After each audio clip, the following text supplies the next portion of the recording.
Chapter 9. Contemplation of nature. The one who is unjust is also impious. Because the nature of the universe, having made all rational creatures for each other so that they should help each other and not harm each other, the one who goes against this will is committing a sacrilege against the oldest and most venerable of all deities. For the nature of the universe is the common parent of all and should be respected by all things that exist.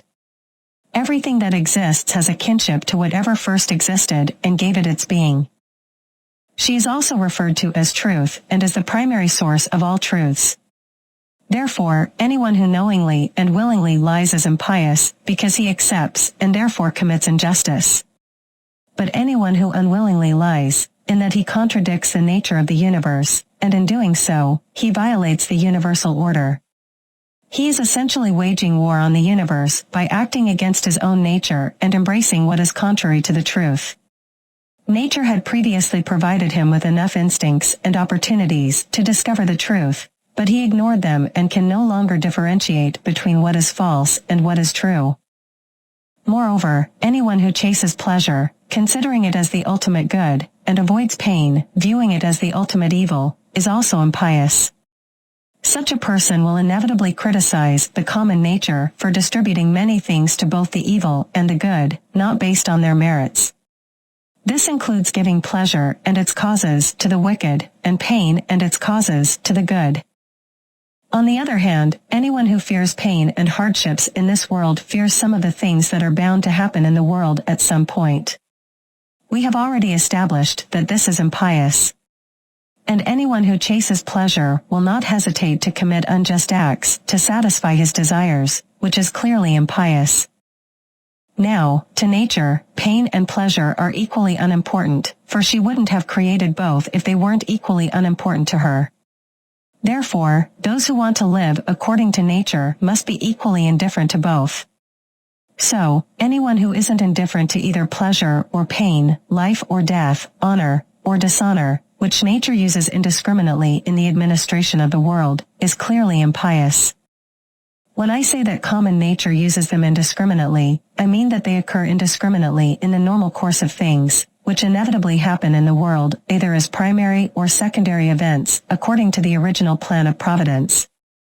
This plan, from a certain beginning, decided on the creation of such a world, containing the seeds and faculties of future subjects, changes, and successions. Indeed, it would be more fortunate and satisfying for a person to leave this world having lived a life free of deceit, indulgence, and arrogance. But even if this isn't possible, it's comforting for a person to willingly leave this world, tired of and disillusioned with these vices, rather than wanting to live and persist in these wicked ways. Haven't you learned from experience to avoid the plague? Because the corruption of the mind is a far greater plague than any change or disease in the air. This is a plague of living beings, while the other is a plague of humans, as rational beings. In the matter of death, you shouldn't act arrogantly, but you should accept it as one of nature's decrees. Just as you accept the natural stages of life, such as growing from a boy to a young man, aging, growing, maturing, getting teeth, a beard, or gray hair, procreating, bearing, or giving birth, and any other action that is natural to man according to his life stages. Dissolution is also a part of this. Therefore, a wise man should not react violently or arrogantly to death, but wait patiently for it, as one of nature's processes. But if you desire a more popular, and though not as direct and philosophical, yet a very powerful and penetrating remedy against the fear of death, nothing can make you more willing to part with your life, than if you consider both what the subjects are that you will part with, and what kind of disposition you will no longer have to deal with. You should not be offended by them, but take care of them, and bear with them meekly. However, remember that when you depart, it won't be from people who share your beliefs. If it were, that would be the only thing that could make you reluctant to die and wish to continue living here, if you were lucky enough to live with people who shared your beliefs. But you see how hard it is for you to live with people who have different beliefs, so you should rather say, "Hurry up, I beg you, O death, lest I also eventually forget myself." The person who sins, sins against himself. The person who is unjust harms himself, in that he makes himself worse than he was before. Not only the person who commits something, but also the person who omits something, is often unjust. If I currently understand the situation correctly, and my actions are driven by kindness, and if I am content with whatever comes from God, then that is enough. It's important to clear away illusions, to deliberate carefully, to control desires, and to maintain an independent mind. Among all creatures lacking reason, there exists only one unreasonable soul, and among all creatures possessing reason, there exists only one reasonable soul, shared among all. Just as there is only one earth, one light we see by, and one air we breathe, regardless of how many beings breathe or see. Everything that shares a common element naturally gravitates towards that which it shares an element with, being of the same kind and nature. Humans, God, and the world each produce their own fruits in their own time. Although the term fruits is commonly associated with plants like vines, it can also apply to reason, which produces both common benefits for others and unique benefits for itself. Reason can generate and multiply its essence in others. If you can, teach others to improve. If you can't, remember that patience and kindness were given to you to tolerate them. The gods are kind to such individuals and often assist them in matters of health, wealth, and honor. Why shouldn't you do the same? What's stopping you? Don't work as if you were destined to be miserable, or as if you seek pity or admiration. Instead, focus solely on acting or refraining from action as dictated by the laws of love and societal cooperation. Today, I have freed myself from all my troubles. Or rather, I have cast out all my troubles, because whatever was troubling you wasn't external, but internal, within your own perceptions. You must cast it out from there, before you can truly and consistently find peace. All these experiences are common and temporary, and in essence, are quite base and filthy. They were the same in the days of those we've buried and remain the same today. The things that affect us exist outside us, ignorant and unable to communicate anything about themselves. So, what forms of judgments about them? The mind. Just as virtue and wickedness are defined by actions, not feelings, the true good or evil of a reasonable, kind person lies in their actions, not their emotions. A stone thrown into the air is not harmed when it falls, nor does it benefit when it rises. Examine the minds and understandings of those whose opinions you fear. Consider what kind of people they are and how they judge themselves. Everything in the world is constantly changing. You are also in a constant state of change, and indeed, part of you is decaying, just like the rest of the world. It's not your sin, but someone else's. Why should it bother you? Let the person whose sin it is take care of it. Every action or intention has an end. We commonly say that an action or intention has come to an end. There is also a complete cessation of opinion, which is like its death. None of this is harmful. Apply this to the stages of a person's life: childhood, youth, adulthood, and old age. Each transition from one stage to another is a kind of death. And yet, there is no grief in this. Consider your life under your grandfather, then your mother, then your father. Throughout your life, you have seen many changes, many endings, and many cessations. Ask yourself, have any of these caused you grief or pain? If not, then neither should the end of your life, which is also just a cessation and change. Depending on the situation, seek refuge in your own understanding, the understanding of the universe, or that of the person you are dealing with. In your own understanding, make sure you act justly. Remember that you are a part of the universe. Consider whether the person you are dealing with is ignorant or knowledgeable, and remember that they are your kin. Just as you, whoever you are, were created for the betterment and completion of society, so should every action of yours contribute to a sociable life. Any action of yours that doesn't contribute to the common good, either directly or indirectly, is excessive and disorderly. It's rebellious, like a person who causes division in a unified group. The anger of children is just noise. Unfortunate souls carrying dead bodies to delay their fall, this is the common lament.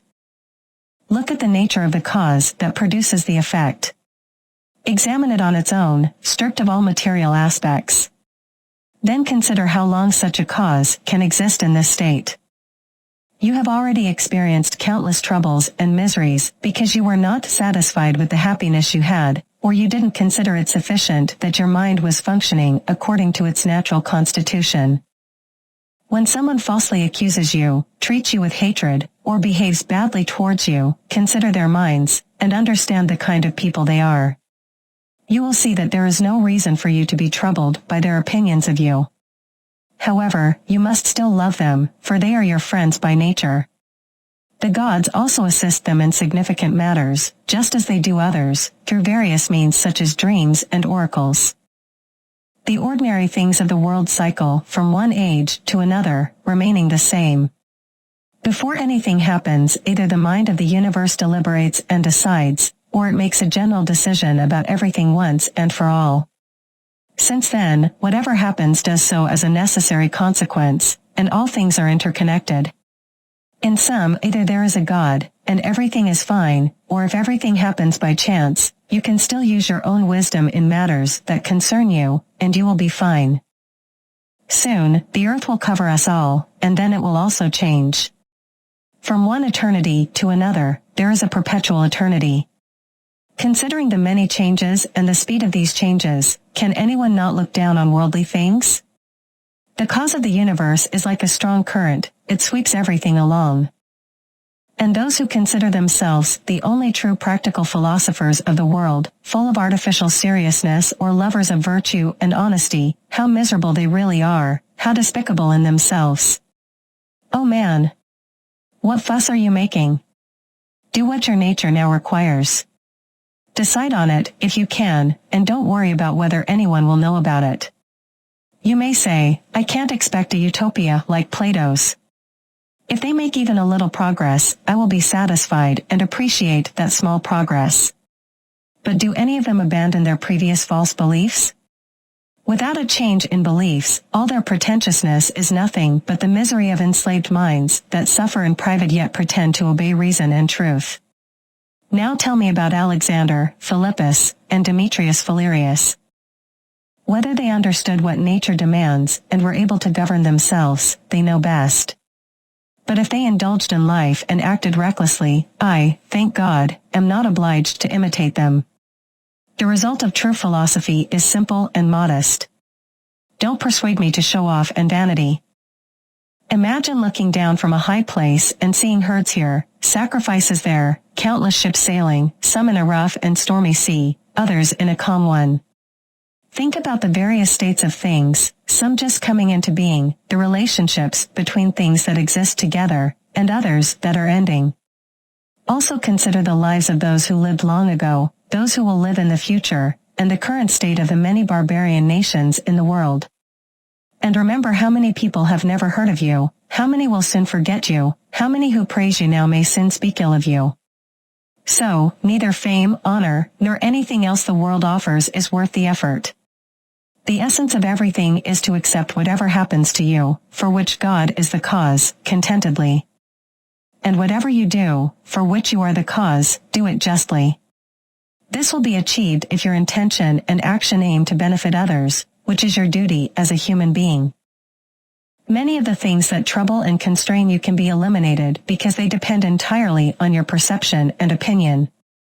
Then you will have enough space. Try to envision the whole world and the course of this current age in your mind. Focus on the rapid changes of each individual object. Consider how brief the time is from the creation of anything to its dissolution, but how vast and infinite is the time before its creation and after its destruction. Everything you see will soon perish, and those who witness their decay will soon disappear themselves. Whether one dies at 100 years old or young, the end is the same.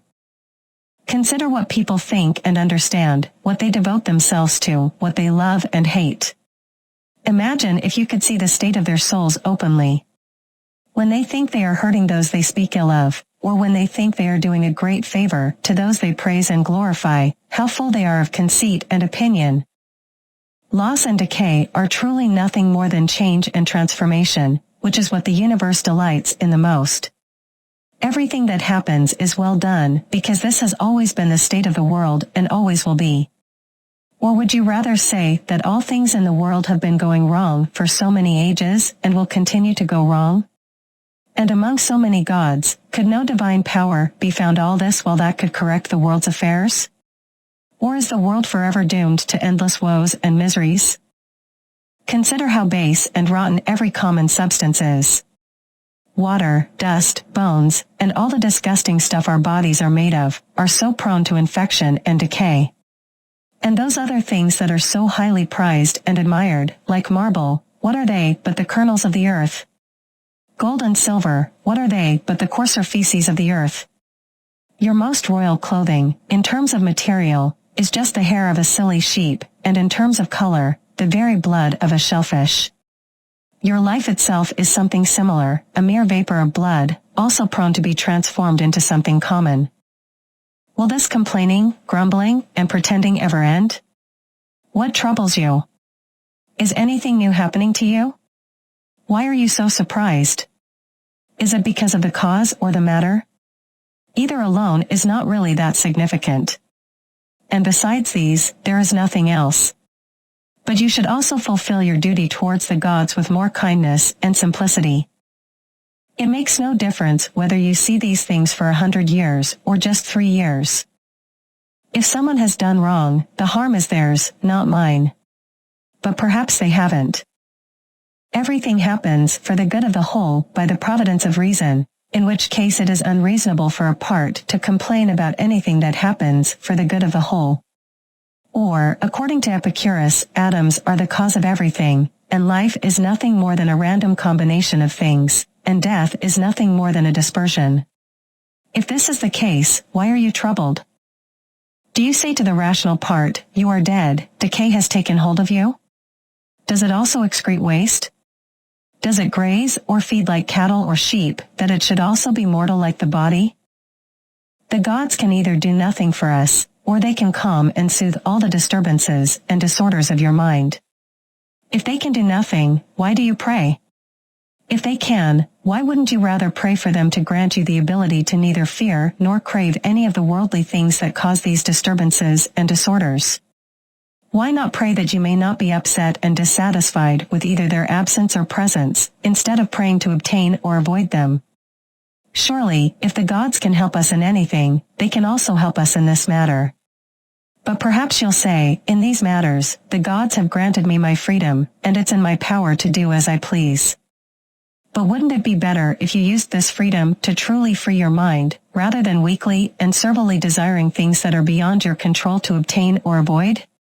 And as for the gods, who's to say they can't help us even in the matters they've left to our discretion? You'll soon find out if you test yourself and pray. One person prays to fulfill his desire to sleep with someone, you should pray not to lust after her. Another prays to get rid of someone, you should pray to bear with him patiently, so you don't feel the need to get rid of him. Another prays not to lose his child, you should pray not to fear losing him. Direct all your prayers towards this end and see what happens. Epicurus said about his illness, my discussions were not about the nature of my disease, nor was that the topic of my conversations with those who came to visit me. Instead, I spent all my time contemplating matters of great importance. I didn't completely leave the care of my body to the doctors, as if I expected great things from them or thought regaining my health was of utmost importance. I was content with my current state. So, whether you fall ill or face any other hardship, strive to maintain the same mindset as Epicurus. Don't abandon your philosophy no matter what happens, and don't listen to the ramblings of foolish people. It's common for all professions to focus on their current task and the tools they use. When you're irritated by someone's audacity, immediately ask yourself, is it possible for there to be no audacious people in the world?